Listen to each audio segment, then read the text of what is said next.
فتح مکہ کو آپ نے سنا ہے، بات حاصل کلام کی طرف 20,000 صحابہ ہے، کتنے ہیں؟ 20,000 صحابہ حضور کے ساتھ ہے، اور اللہ کے نبی اب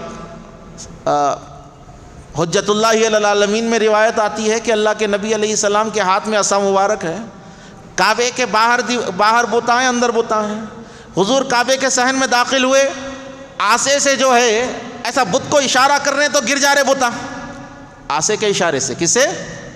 ہاتھ سے نہیں گرائے، ایسا آسے کا اشارہ کرے بتاں گر جا رہے۔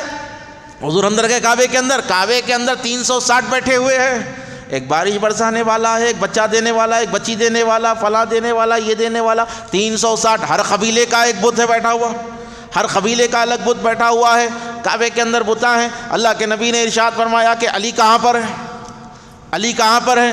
مولا علی شیر خدا رضی اللہ تعالیٰ کا، یا رسول اللہ آپ نے یاد کیا، کہا کہ علی یہ کعبے کے اندر جو ہے یہ جو بت ہے یہ نکالنا ہے، کہا کہ یا رسول اللہ ٹھیک ہے میں کھڑا ہو جاتا ہوں، آپ میرے کندھوں پر چڑھ جائیے اور بتوں کو گرا دیجیے، یہ بتوں کو گرا دیجیے۔ اللہ کے نبی علیہ السلام نے ارشاد فرمایا علی نہیں، تو نہیں، میں کھڑا ہوتا ہوں میرے کندھوں پر، تو کھڑا ہو جا، میں کھڑا ہوتا ہوں میرے کندھوں پر، تو کھڑا ہو جا، بتوں کو گرا۔ یا رسول اللہ میں خاتم آپ کے مبارک کندھوں پر، آپ نبی میں نبی نہیں۔ اللہ کے نبی نے ارشاد فرمایا علی نبی چاہے نیچے ہو یا اوپر ہو، نبی ہوا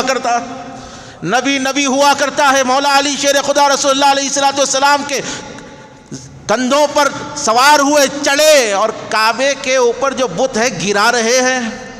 اب بت گرا رہے ہیں، سوال یہ ہونا ہے کہ علی کیا بت گرا دیے، بلکہ سوال یہ ہوا کہ علی کیا دیکھ رہے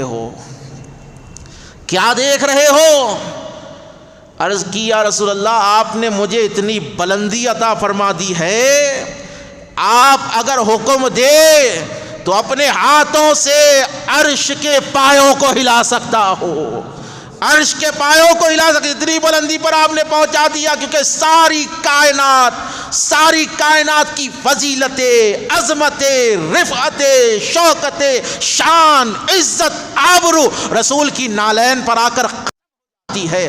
کوئی کائنات کا رتبہ رسول کی خاک سے بڑا نہیں ہو سکتا، لیکن اللہ کے نبی علیہ السلام نے مولا علی کو وہ مقام عطا فرمایا، علی تو میرے کندھوں پر چڑھ جا۔ ارے جس کو نبی نے بلند کیا ہے، جس کو رسول اللہ نے بلند کیا ہے، اس ذات کو آج کا مولوی ناصبی ملا کیسے ختم کر سکتا ہے؟ ان کے ذکر کو کیسے ختم کر سکتا ہے؟ خدا کی عزت کی قسم ہے، یہ عقیدہ اہل سنت ہے۔ کسی بھی روایت پر کچھ بھی شک ہو، یا ابھی کھڑے ہو جائیں یا نماز کے بعد مل جائے، انشاءاللہ تعالی دلائل کے ساتھ بات ہوگی۔ اگر آپ کو یہ روایتیں سن کر کچھ تکلیف ہو رہی ہے تو استغفار پڑھیں، استغفار کی کثرت کریں، اللہ سے توبہ کرے، یا اللہ میرے سینے میں وہ دل دے جو اہل بیت کی عظمتوں کو سمجھ سکو۔ کیوں؟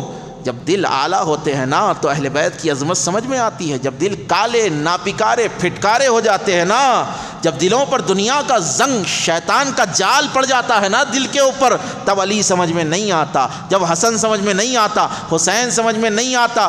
اتنا سوچ لیجئے جو خاک رسول کے قدموں کے نیچے آ جائے، اس کا مقام ہمارے عقیدے میں عرش سے افضل ہو جاتا ہے، تو رسول کے خون کا مقام کیا ہوگا، رسول کے گھرانے کا مقام کیا ہوگا؟